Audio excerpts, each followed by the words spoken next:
ناظرین کرام، غزوہ بنی مصطلق تاریخ اسلام میں 3 پہلوؤں سے اہمیت کا حامل ہے۔ اس کا ایک پہلو تو وہ ہے جو ذکر ہوا کہ آپ صلی اللہ علیہ وسلم نے سردار زادی سے عقد فرمایا، پھر تمام قیدی آزاد کر دیے گئے، اور اس حسن سلوک اور اخلاقی کریمانہ کی وجہ سے تقریباً سب حلقہ بغوش اسلام ہو گئے۔ دوسرا پہلو یہ ہے کہ اس موقع پر منافقین نے مسلمانوں میں باہم تفریق اور خون ریزی کی خطرناک سازش رچی۔ غزوہ کے بعد مسلمان ابھی مریسی کے چشمے پر ہی تھے کہ پانی لیتے وقت ایک انصاری صحابی اور ایک مہاجر صحابی کے درمیان جھگڑا ہو گیا۔ مہاجرین نے یا للمہاجرین کہہ کر مہاجروں کو، اور انصاری نے یا للانصار کہہ کر انصار کو آمنے سامنے کھڑا کر دیا۔ بات بڑھنے لگی، قریب تھا کہ ہاتھا پائی ہو جائے۔ آپ صلی اللہ علیہ وسلم کو معلوم ہوا تو فرمایا کہ یہ جاہلانہ تعصب کے نعرے کیسے؟ یہ باتیں ہمیشہ کے لیے چھوڑ دو، یہ بہت بدبو دار اور گندی باتیں ہیں۔ اس طرح آپ صلی اللہ علیہ وسلم نے قبائلی، علاقائی، قومی، خاندانی، نسلی، نسبی اور لونی سب تعصبات پر قدغن لگا دی۔ یہ پیغام نبوت آج بھی زندہ ہے،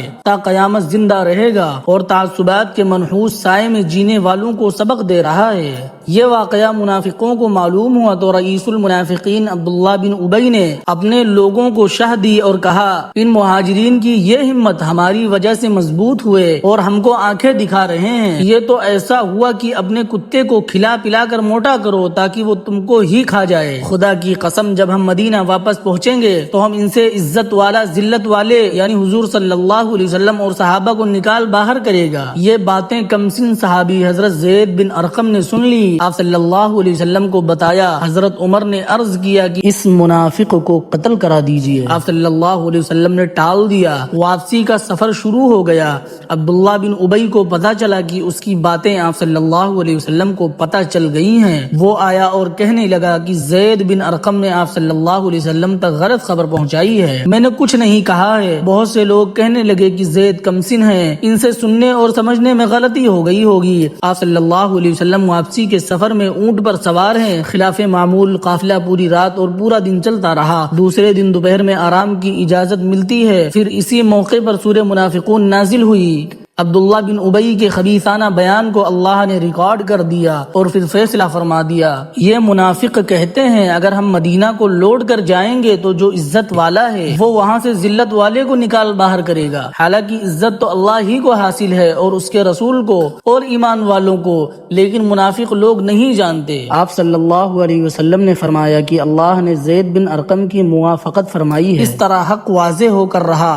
عبداللہ بن ابی کے بیٹے مخلص مسلمان حضرت عبداللہ نے آپ صلی اللہ علیہ وسلم کی خدمت میں آ کر عرض کیا کہ میں نے سنا ہے کہ آپ صلی اللہ علیہ وسلم نے میرے باپ کے قتل کا ارادہ کیا ہے، اگر ایسا ہے تو مجھے حکم دیجئے میں ان کا سر اتار لاؤں۔ کوئی دوسرا یہ کام کرے گا تو کہیں مجھ کو اندھا جوش انتقام گناہ میں مبتلا نہ کر دے۔ آپ صلی اللہ علیہ وسلم نے فرمایا کہ نہیں، میں تمہارے باپ کے ساتھ نرمی اور درگزر کروں گا۔ قافلہ مدینہ منورہ کی سرحد پر پہنچا ہے۔ بیٹے نے اپنے باپ عبداللہ بن ابی کا راستہ روک لیا، کہا کہ جب تک آقا صلی اللہ علیہ وسلم آپ کو اجازت نہیں دیتے مدینہ میں آپ کو داخل نہ ہونے دوں گا۔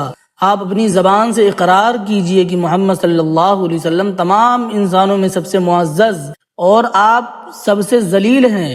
اتنے میں آپ صلی اللہ علیہ وسلم پہنچ گئے۔ ابن ابی بولا کہ میں بچوں اور عورتوں میں بھی زیادہ ذلیل ہوں۔ آپ صلی اللہ علیہ وسلم نے فرمایا کہ انہیں چھوڑ دو، جانے دو۔ تب ابن ابی مدینہ میں داخل ہو سکا۔ آپ صلی اللہ علیہ وسلم کے اس حسن سلوک کا دوسروں پر بہت اچھا اثر پڑا اور ابن ابی کی پوزیشن بہت خراب ہو گئی۔ آپ صلی اللہ علیہ وسلم نے حضرت عمر سے فرمایا کہ اگر میں ابن ابی کو اسی وقت قتل کر ڈالتا تو کچھ لوگ سمجھ سکتے تھے کہ میں نے زیادتی کی ہے، لیکن آج تو خود ان کے بیٹے ہی ان کو قتل کرنے کے لیے تیار ہیں۔ حضرت عمر رضی اللہ تعالی عنہ نے عرض کیا، اللہ نے اپنے رسول کی رائے میں برکت رکھی ہے۔ اس سے معلوم ہوتا ہے کہ کسی بھی معاملے میں قبل از وقت کوئی اقدام غلط فہمیوں کا باعث ہوتا ہے اور اس کا نتیجہ نقصان کی صورت میں نکلتا ہے۔ صحیح موقع کا انتظار اور ضبطی نفس پیغمبر صلی اللہ علیہ وسلم کا اسوہ ہے۔ ناظرین کرام، سیرت رسول صلی اللہ علیہ وسلم کو سننے کے لیے ہماری یوٹیوب چینل کو سبسکرائب کریں، اور اگر آپ فیس بک پر دیکھ رہے ہیں تو پیج کو فالو کریں۔